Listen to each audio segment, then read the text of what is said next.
What's up mga katidlam? So, for today's video, samahan nyo nga ang babaeng ito.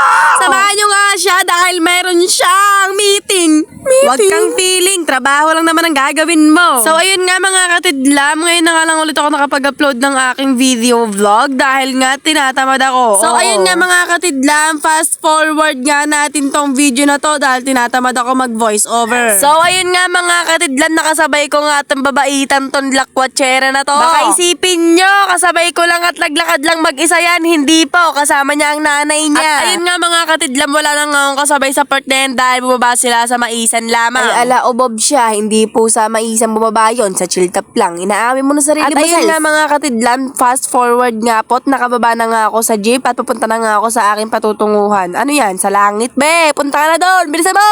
Hindi ko na nga alam mga pinagsasabi ko dito. Wala namang kwenta tong vlog na to. Huwag nyo na kayang panoodin. Pag hindi nyo pinanoodin, papakulam ko kayong lahat. Tsareng. So, ayun mga katidlam, fast forward nga ulit, papaloadan ko yung cellphone ng visit kong jowa. Nandito nga siya sa tabi ko, nanggigigil ako, nanggigigil talaga ako. Gusto ko na siya kulamin. Ano ba, bakit ba ang ingay-ingay mo? Nag-ano ko dito ba? So, ayun nga, wag nyo nang kampasinin yung bunganga kung napaka-ingay. Baka pag nakasama nyo pa ako sa personal, sabihin nyo, doon ka na nga sa far away, ang ingay naman ng bunganga. So, ayun mga bi, wala na talaga akong ibang masabi sa inyo, kundi salamat. Mag-follow na lang kayo. Salamat, goodbye. Hindi. So, ayun nga mga sis, fast forward ulit. Naglilinis nga ako dito sa part na to. Gusto ko lang maglinis. Bakit? Magpapakitang gilas sa Para inyo. Magmukhang mabait naman ako sa paningin ninyo. Hindi laging maldita ako, diba? Dahil nga at wala akong masabi sa inyo, kaya ayan, lalagyan ko na ng background music. Music, pasok!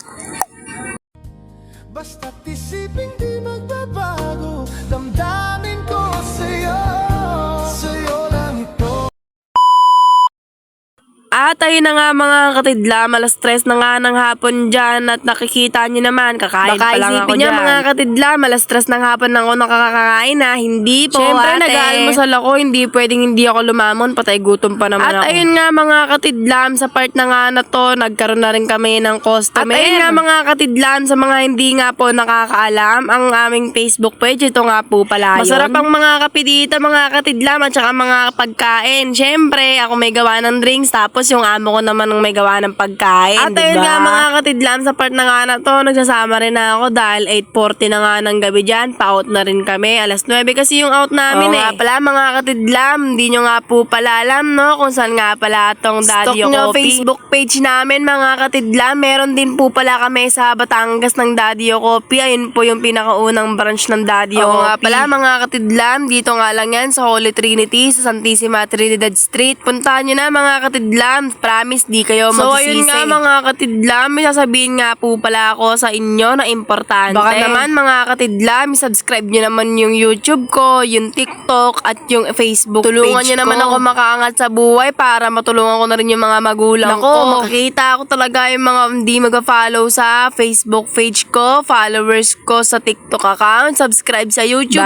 ko. Pati mga kamag-anak ko, hindi ako suportahan. Ako, Diyos mio marimar, kukulamin ko talaga yo. Baka sabihin niyo, pangit na ng ugali ko niyan. Pero totoo naman, pangit ugali ko pag pangit ugali niyo. So, fast forward nga mga katidlam, sa part na nga na to, naka-out na nga ako sa out na to. Out na nga yan kasi out na nga to. Ano daw? Pagpasensyahan nyo na nga yung pagre-record ko mga katidlam dahil alas 12 na nga ng madaling araw to. Magwawan na nga Totosin Basta supportahan nyo ako kapag may sumuporta sa akin, Diyos ko, bibigyan ko ng house and lot. Tangina talaga. Hoy, bawal muna. So, yun nga mga katidlam, sa part na nga na to, naglalakad nga ako papunta ng jeep para makauwi na nga tayo. Pagpasensyahan nyo na talaga yung record ko. Napakawalang kwento talaga. Huwag nyo na lang panoodin kung gusto nyo. Papakulam ko talaga kayo. Makikita ko kayo talaga. So, yun nga mga katidlam, hanggang dito na nga lang. Diba? Walang kwento talaga tong vlog na to. Bye-bye!